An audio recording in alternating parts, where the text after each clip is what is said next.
Bonjour et bienvenue dans Voix d'entrepreneurs du droit by Fed Legal. Dans ce podcast, nous recevons des acteurs du monde du droit. Leur point commun ?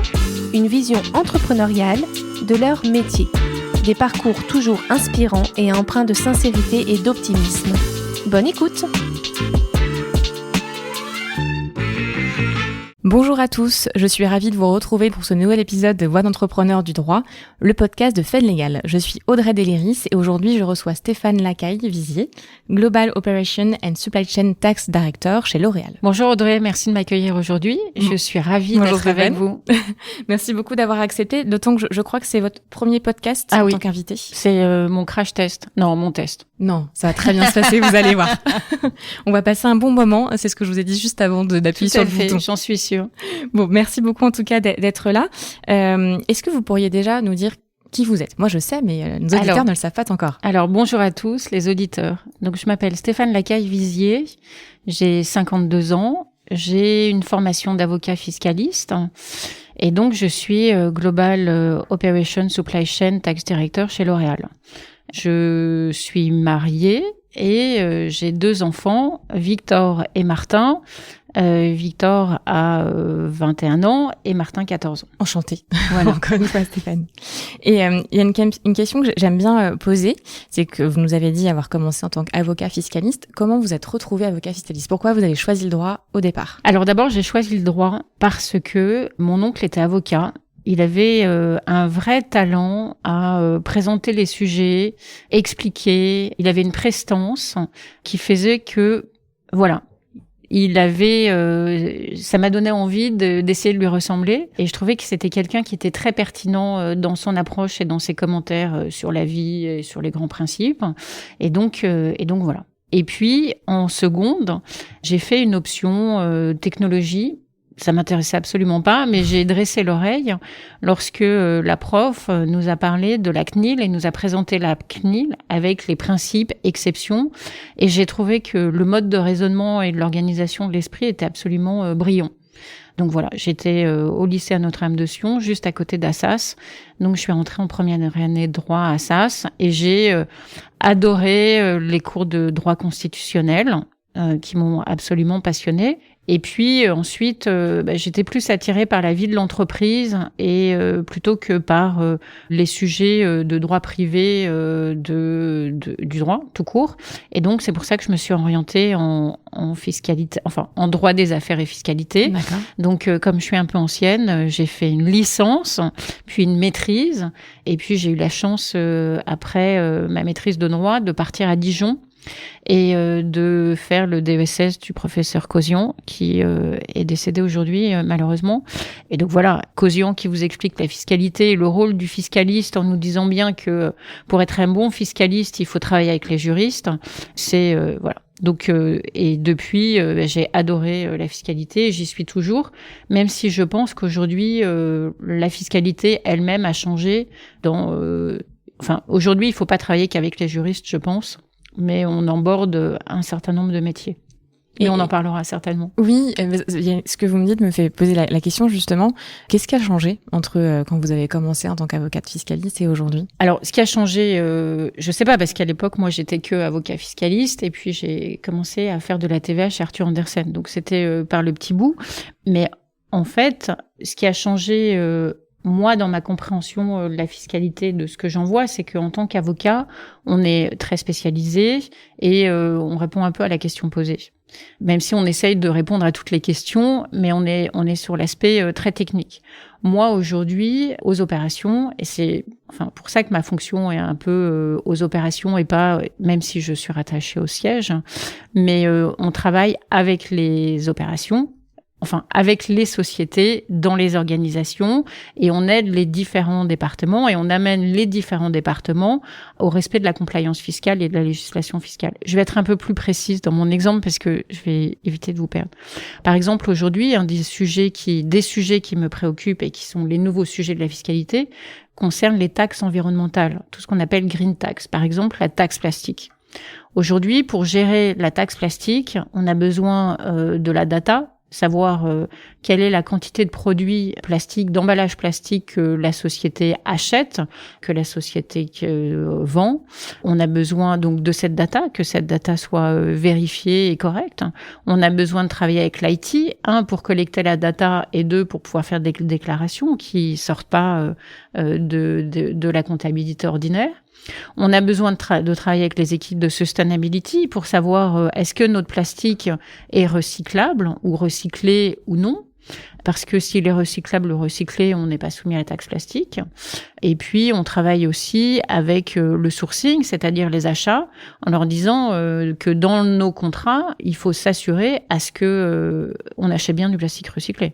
Et puis, on a aussi des gens qui nous aident, donc des consultants externes qui nous aident à... Aujourd'hui, il y a de la taxe plastique que au UK et en Espagne, demain en Italie, et on sait que ce sera une déferlante dans l'ensemble des pays du monde, et puis que la fiscalité, demain, ne s'appliquera pas qu'au plastique, mais au verre, ou comme elle s'applique aujourd'hui, alors là c'est plutôt de la douane, mais ça fait aussi partie de mon champ, sur ce qu'on appelle le CBAM, qui est l'entrée des produits aux frontières, où on détermine le montant de CO2 qui a été produit sur ces matériaux-là, pour la production de ces matériaux-là. Donc, par exemple, quand vous achetez de l'aluminium, on doit être capable de déterminer quelle est la quantité de carbone qui a été émise pour l'extraction de la bauxite et de l'alumine, qui est ensuite par les usines de production d'aluminium pour permettre l'achat et donc l'entrée aux frontières de ces produits-là. Donc, en fait, c'est aujourd'hui ça la fiscalité. Avant, par exemple, moi, quand je travaillais chez Arthur Andersen ou chez Deloitte, je faisais des revues fiscales. J'avais une conversation avec le DAF, ou ce qu'on appelle le CFO, et je descendais la balance avec lui. Il me montrait son organigramme, parce que pour bien comprendre le rôle de chacune des sociétés et les contrats. Et puis, basta, quoi. Enfin, je veux dire, ça me permettait d'avoir une compréhension globale et de pouvoir faire ma revue fiscale. Aujourd'hui, je fais plus de l'impôt sur les sociétés et de la revue fiscale, mais aujourd'hui, j'aide, aujourd'hui chez L'Oréal, mais c'est le cas dans toutes les entreprises sur tous les sujets, les sociétés à être compliantes sur ces nouveaux enjeux de la fiscalité. Et justement, les exemples que vous nous donnez, ils sont extrêmement concrets. Est-ce que c'est ça qui vous plaît dans la fiscalité aujourd'hui et qui vous plaisait peut-être hier aussi, mais encore plus aujourd'hui? Alors, exactement. Moi, c'est ce qui me plaît, c'est de travailler avec les organisations sur des nouveaux challenges, sur des nouveaux sujets. D'abord l'aspect technique, parce que il faut avoir une compréhension fine de ces dossiers-là. Et en fait, c'est vous qui donnez les informations techniques, et vous avez ce rôle de compréhension et ensuite d'explication aux autres, parce que c'est un peu vous le chef d'orchestre, en fait, puisque il faut leur expliquer ce dont vous avez besoin et ce dont le département fiscal a besoin pour faire ces déclarations. Donc ça, oui, être au cœur des opérations et être un peu et faire travailler les autres ensemble sur des sujets que je connais absolument pas et qui sont aussi passionnants, parce que c'est absolument génial de discuter avec une personne qui vous explique le plastique recyclable, non recyclable. Enfin, moi, j'adore. Je trouve ça, découvrir des nouveaux métiers, j'adore. Donc ça, oui, ça, c'est ce qui me plaît dans la fiscalité. 1, son caractère technique. 2, découvrir les nouveaux métiers. Et en plus, et au travers de ces nouveaux métiers, ça me permet aussi de découvrir, et ça c'est ce que j'aime, des histoires d'entrepreneurs, des histoires d'entreprises. Donc voilà. On va en parler aussi après, parce que j'ai plein de questions à vous poser, de votre vision de l'entrepreneuriat aussi. Est-ce que il y a des qualités particulières, selon vous, pour être un bon fiscaliste aujourd'hui? Alors, je pense que il faut... Alors oui, les qualités sont un peu enfin, je dirais différentes par rapport à ma compréhension d'avant. C'est que oui, d'abord, de toute façon, de base, il faut être un bon technicien. Mais ça a toujours été le cas. Il faut avoir une tête bien faite. Je pense que ce qui est essentiel pour le nouveau fiscaliste, mais peut-être que c'était le cas avant, j'étais pas avant, mais aujourd'hui, il faut être à l'écoute. Il faut savoir écouter les gens. Il faut savoir se mettre dans leurs choses, d'essayer de comprendre leurs préoccupations, enfin, les questions de leur métier, aller vers eux, et puis apprendre sur des nouveaux sujets. Je crois que apprendre à être ouvert, écouter, et savoir poser les bonnes questions. Donc être vraiment curieux. Savoir poser les bonnes questions parce que vous avez une tête bien faite. Il faut savoir expliquer avec des mots simples des données techniques et les écouter parce que savoir répondre à leurs questions et savoir au travers de ce qu'ils disent faire que les planètes soient alignées pour faire une bonne déclaration fiscale. Merci pour toutes ces réponses, c'est très très intéressant. Et justement, toutes ces qualités-là que vous estimez très importantes pour être un bon fiscaliste aujourd'hui, voire une bonne directrice fiscale aussi, j'imagine que c'est des compétences aussi qu'il faut aussi avoir en tant que directeur ou directrice fiscal. Justement, vous êtes manager. Selon vous, qu'est-ce qui est important pour être un bon manager en fiscalité ? Alors, au-delà, de tout ce que vous avez dit. Moi, aujourd'hui, j'ai pas d'équipe, mais je manage des gens qui ne sont pas dans mon département fiscal. Dans mon précédent poste, j'ai managé des équipes qui n'étaient pas dans mon pays, donc qui étaient loin de moi, en fait, dans d'autres pays, mais finalement, on était très proches. Donc, en fait, je pense que le secret pour être un bon manager, malgré la distance, c'est de créer une proximité avec ses équipes, d'être celui qui sait faire, qui montre, qui donne, mais qui laisse faire, en fait, qui est un guide et qui est là pour répondre aux besoins. Je vais essayer d'être un peu plus précise parce que peut-être que je suis un peu vague. En fait, moi, ce que je faisais avec mes équipes, c'est que j'avais une heure d'appel. Enfin, j'avais une réunion d'1 heure avec mes équipes où les premières minutes, je leur demandais comment ils allaient pour créer cette proximité, pour comprendre si tout allait bien, etc. Et ensuite, on parlait des sujets et des dossiers. Et donc, évidemment, j'étais pas capable de répondre à leurs questions sur la TVA indienne mais c'était pas le sujet. Le rôle du manager, c'est de donner des bonnes pratiques, des recommandations sur des méthodes de travail. Et ça, c'est essentiel. Parce que même si on n'est pas spécialisé dans le domaine particulier, on l'a déjà fait. Moi, j'ai déjà fait des déclarations de TVA en France, donc je sais ce que c'est. Mais donc c'est donner des bonnes pratiques. Et puis, je pense que c'est être là quand votre collaborateur a besoin de vous, c'est-à-dire savoir régler les sujets difficiles, prendre le lead, faire preuve d'excellence, porter ses équipes. Moi, c'est quelque chose que je fais de façon systématique, c'est que en fait, quand mes collaborateurs travaillent sur des sujets et qu'on a une présentation à la directrice fiscale ou au directeur fiscal ou aux personnes importantes, c'est le collaborateur qui présente et donc ça le fait grandir. Et puis, moi, je suis derrière à poser les questions. Quand je sens qu'on aborde des sujets glissants ou des sujets sur lesquels il n'a pas de réponse, je repose des questions ou je résume, je réoriente. Et en fait, c'est une façon de porter les équipes et de les faire grandir. Tout en laissant de la place aussi. Tout, justement. Ah oui, tout à fait. Parce que c'est essentiel que le collaborateur ait sa place, puisque l'idée, c'est de le faire grandir, enfin. Et c'est très intéressant ce que vous dites au sujet de la proximité, justement, créée, même si on est à distance. C'est-à-dire que même à l'autre bout du monde, là vous parliez de l'Inde par exemple, en effet, c'est quand même très loin. Donc j'imagine que vous n'avez pas vu ces personnes-là. Je les ai jamais rencontrées physiquement. Ah, jamais, en plus? Non. Et comment vous avez réussi à créer quelque chose La bienveillance. Peut-être que essayer de se mettre dans les choses de la personne et essayer de comprendre sa situation, sa culture aussi, parce que ils ont une culture différente. On parle pas singapourien comme on parle à un Européen, par exemple. Donc voilà. Et écouter, montrer la voie. Montrer que même si on n'a pas fait en détail, on sait faire et que on est la corde de rappel. Et qui peuvent compter sur nous. D'accord. Très inspirant. Merci Stéphane, du coup. Et je vous ai déjà un peu répondu à la question, j'allais dire quel manager êtes-vous, donc j'imagine que vous essayez d'être tout ce que vous voulez me dire, du coup. Alors moi j'essaye, j'essaye de montrer l'excellence. Je pense que quand on est un manager, on doit être irréprochable.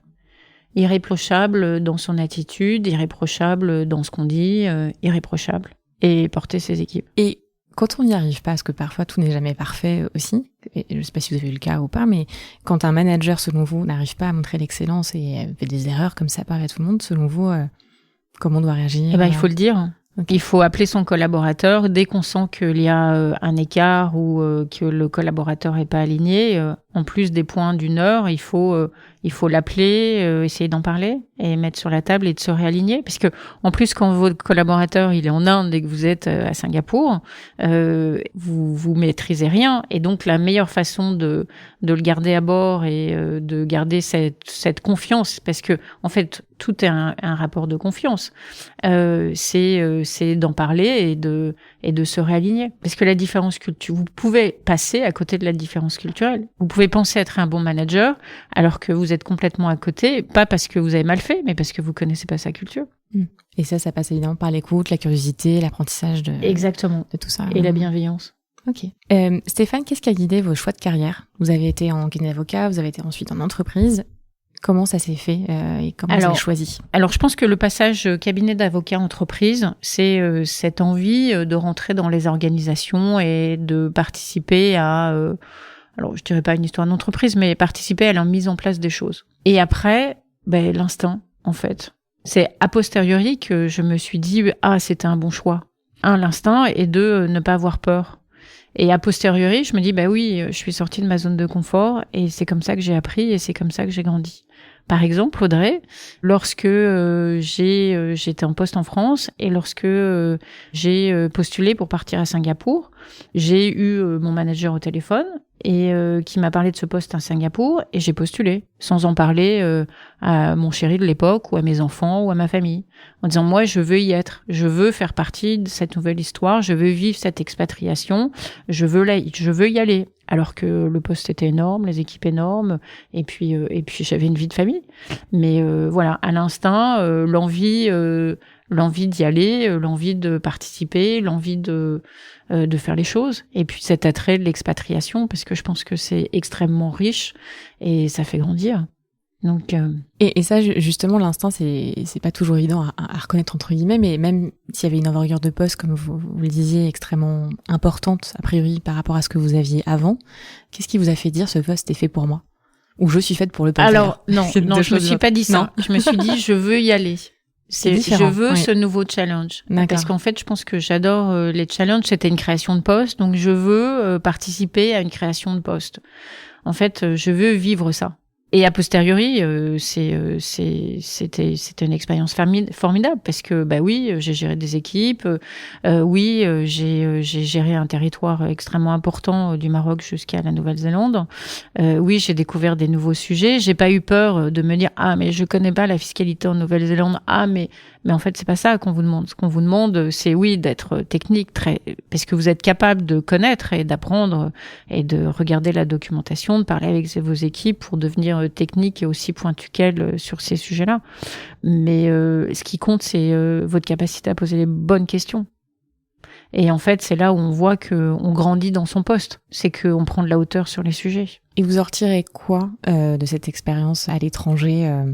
Alors on n'a pas non plus 3 heures pour le coup, parce que j'imagine qu'il y aurait tellement de choses à dire d'un point de vue personnel ou professionnel, mais est-ce qu'il y a vraiment une chose que vous retenez de cette expérience-là? Le plaisir d'avoir rencontré et d'autres personnes et d'avoir changé mon environnement. D'accord. Et donc d'avoir grandi. Aussi, moi, je vois mon fils de 14 ans, quand il est parti, il parlait pas 3 mots d'anglais. Maintenant, il me dit qu'il préfère regarder des films en langue américaine plutôt qu'en français parce que il trouve que la traduction française est pas adaptée. Donc, par exemple.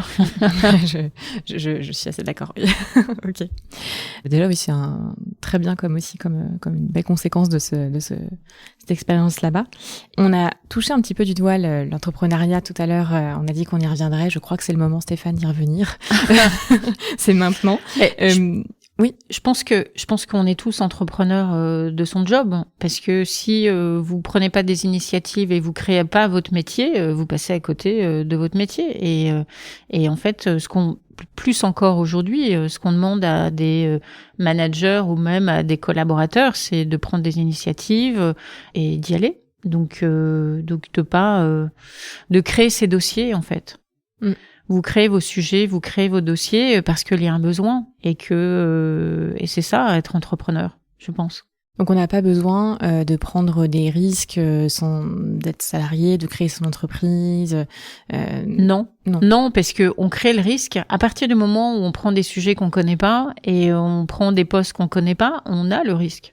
Et le risque peut être financier, parce que si ça se passe mal, peut-être que vous pouvez sortir de l'entreprise parce que ça s'est mal passé. Donc le risque, vous le prenez. Et puis, c'est la même problématique, je pense. Vous devez aussi, vos clients, c'est les personnes qui sont dans l'entreprise, c'est votre boss, c'est vos collaborateurs. Donc, je vois pas de différence à part l'aspect financier. C'est vrai que quand vous êtes salarié, vous avez un salaire tous les mois et des congés payés. Mais à part ça, pour moi, c'est pareil. Voilà. Et puis c'est ce que vous dites est intéressant aussi. Si on est entrepreneur dans une entreprise, on a beau avoir le confort entre guillemets du salaire qui tombe tous les mois, si ça se passe pas bien, dans tous les cas. Voilà. Et on va chercher une autre entreprise. Ok. Stéphane, est-ce que vous avez des inspirations, des personnes, des choses dans la vie, dans votre profession, votre quotidien? Alors, oui et non. C'est-à-dire que non, pas de personne en particulier, mais oui, parce que j'écoute énormément de podcasts. Comme je vous l'ai dit, j'adore la vie des entreprises. Et en fait, j'ai découvert par hasard les podcasts de Pauline Léniaud et que je trouve absolument géniaux parce que en fait elle raconte des histoires d'entrepreneurs.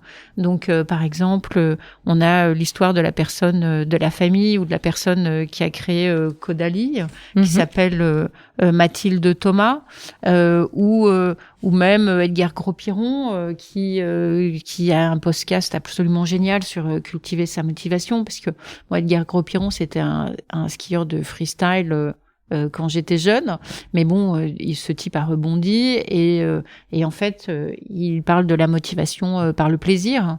Et quand on voit que c'était un sportif de haut niveau, c'est extrêmement intéressant d'écouter ces gens-là. Et en fait, pour préparer ce podcast, parce que évidemment on prépare un peu, je me suis dit, oui, c'est ça qui m'intéresse, mais en fait, qu'est-ce que j'apprends de ces podcasts? Je pense qu'on apprend au travers des histoires qui sont racontées. On n'apprend pas des règles comme des règles de grammaire, mais ça infuse dans sa façon d'être, sa façon d'apprendre sa vie, sa façon d'être manager, sa façon de prendre confiance en soi. Surtout qu'en plus dans les podcasts de Pauline, à la fin il y a toujours une question, qu'est-ce que vous auriez fait autrement, est-ce que vous avez eu un grand échec? Et en fait la plupart du temps les gens disent oui, je me suis plantée pour telle école de commerce, oui, je me suis plantée pour créer telle entreprise. Mais à la fin, c'est plutôt qu'est-ce que vous avez appris de vos échecs? Parce que un échec, est-ce que c'est un échec? Je sais pas. Moi, je pense qu'on apprend toujours. Et donc, finalement, ce sont pas des échecs. Et même les gens qui disent j'ai eu des échecs, mais je referai tout pareil, finalement, puisque ce qui compte, c'est ce que j'ai appris à la fin. Donc, c'est vrai qu'il y a cette citation, donc là, l'auteur m'échappe totalement, mais c'est qui dit il n'y a pas d'échec, il n'y a que des apprentissages. Ouais. En fait. C'est facile à dire après coup peut-être, mais sur le moment peut-être qu'on voit ça aussi exactement, comme échec, exactement. C'est après qu'on dit finalement c'était bien. C'était dur, mais c'était bien. Moi j'ai redoublé ma première année de droit et finalement c'était bien parce que j'ai eu tellement peur de faire un DUG en 4 ans parce que c'était pas possible que j'ai super cravaché après. Okay. Donc oui, c'était bien finalement de redoubler sa première année de droit. C'est vrai que sur le moment, j'imagine que vous n'êtes pas dit que c'était super. Non, j'ai eu un peu peur. Ouais. Mais tellement peur que ça m'a bien boosté. Bon, et tant mieux. Donc plutôt des inspirations de podcasts, donc pas une personne, mais plutôt des parcours, des choses. Et justement, est-ce que c'est ça qui vous a guidé pour accepter de participer à ce podcast? Ah oui, ça, oui. Eh ben, oui, c'est pas une question qu'on avait préparée. Mais... Oui, pardon, je vous ai posé plein de questions qu'on avait préparées tout à l'heure. Désolée. Exactement. Ouais, tout à fait. Je pense que oui, ça m'a donné envie, tout à fait, de partager mes expériences et me dire que moi aussi j'avais des choses à dire et des choses à partager. Et surtout avec ma vision un peu particulière de l'avocat fiscaliste, hein, puisque je pense qu'elle est particulière. Merci en tout cas d'accepter, parce que c'est vrai que moi il y a une question qu'on me pose souvent. On me demande comment tu choisis les personnes qui vont dans le podcast. Est-ce qu'il y a une liste? Et en fait, pas du tout. C'est-à-dire que c'est au gré des rencontres. C'est comme ça que ça s'est passé avec vous, Stéphane. On s'est vu, on a parlé, et je me suis dit Stéphane, ce que vous me dites là, c'est génial. Il faut absolument le partager. Et c'est souvent comment ça se passe. Donc c'est vrai que la plupart des des invités qu'il y a dans ce podcast, c'est dû à une conversation, un échange où on se dit mais cette personne-là, je ne peux pas être la seule à bénéficier de ce partage d'expérience. Il faut que les autres personnes merci beaucoup. Donc merci. Merci Audrey. Merci. Et j'ai encore 2-3 petites questions à vous poser quand même si vous avez déjà dit plein de choses. Et il y a une question que j'aime bien poser, là, pas forcément sur les échecs, mais si vous n'étiez pas devenue directrice fiscale, est-ce qu'il y a quelque chose, un métier que vous auriez adoré Alors exercer? c'est bon, j'adore mon métier. Mais en fait, tous les jours, je changerai de métier tous les jours.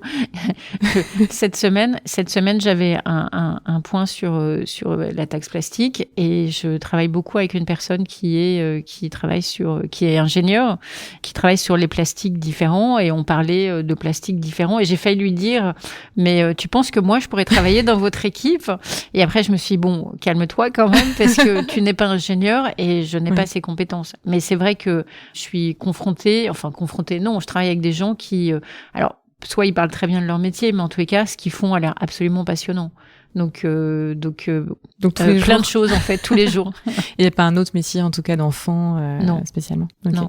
Mais ce que vous dites me fait sourire et je me fais un petit clin d'œil à Yasmine Apchi, qui est ma collaboratrice chez Fait Légal. Et en fait, on organise toutes les deux des matinales Fait Légal avec des invités sur différents sujets. Et c'est vrai qu'à chaque fois qu'on termine une matinale, à chaque fois on se dit mais c'est génial, on a envie de faire ça. Et on a eu le cas sur les legal operations, on a eu le cas sur la compliance, la RSE, et à chaque fois après on retourne au bureau et on retourne chasser nos têtes pour nos clients juridiques fiscales, parce qu'on adore faire ça aussi. Mais c'est vrai que je partage l'enthousiasme de parfois partager avec des gens, d'écouter, et ça je trouve ça extrêmement chouette. Donc voilà. Donc peut-être que demain vous aimeriez faire un autre métier, peut-être, alors, selon les échanges que vous aurez. On en reparlera, je vous le dirai. Selon les échanges. Ok. Une autre question que j'aime bien poser aussi, en effet, est-ce qu'il y a des conseils que vous donneriez à un fiscaliste qui débute? Alors, le premier conseil que je lui donnerais, c'est d'être à l'écoute et de regarder les autres faire. Et on apprend beaucoup en regardant les autres faire. Si vous êtes dans un cabinet d'avocats, regardez votre associé. Si vous êtes dans une équipe fiscale, regardez votre directeur fiscal. De même chose pour les juristes. Je parle de la fiscalité parce que c'est mon domaine, mais regardez les autres faire. Et puis, le deuxième vrai conseil, c'est de préparer ses réunions. Ça a l'air assez basique, mais on est pris dans le flot on a un mail, on doit répondre, on doit appeler quelqu'un, etc. Mais quand on a un point avec son manager ou une présentation, faire un pas de côté et préparer sa réunion, c'est pas relire ce qu'on a déjà écrit, on l'a dans la tête, mais c'est clarifier ses messages.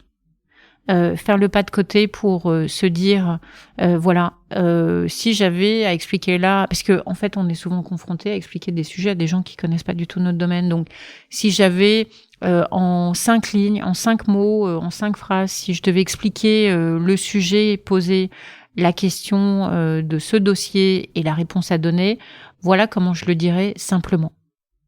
Et ça permet en fait, ça prend du temps de préparer sa réunion parce qu'on pense être capable d'eux, mais c'est très, très, très, très valorisé, utile, et puis, on gagne à tous les coups, quoi. On est plus clair. Oui, on clarifie son idée, sa pensée, son message. Exactement. Et la personne vous vous mettez à la hauteur d'eux. Et en fait, c'est un pas de côté, qui est très utile.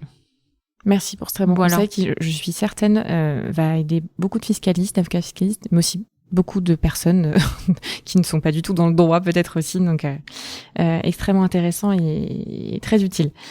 Est-ce que, Stéphane, il y aura un dernier mot ou plusieurs derniers mots, vous avez droit, du coup, vous aimeriez partager? Alors peut-être le dernier mot, c'est que je pense qu'on est dans une société qui change, la fiscalité a changé, les métiers changent. Aujourd'hui, on vous dit non, mais ce qui compte, c'est pas les diplômes, c'est vos skills, donc et surtout les soft skills. Donc surtout, profitez de l'été, écoutez des podcasts, ouvrez-vous sur des nouveaux sujets, l'intelligence artificielle, etc.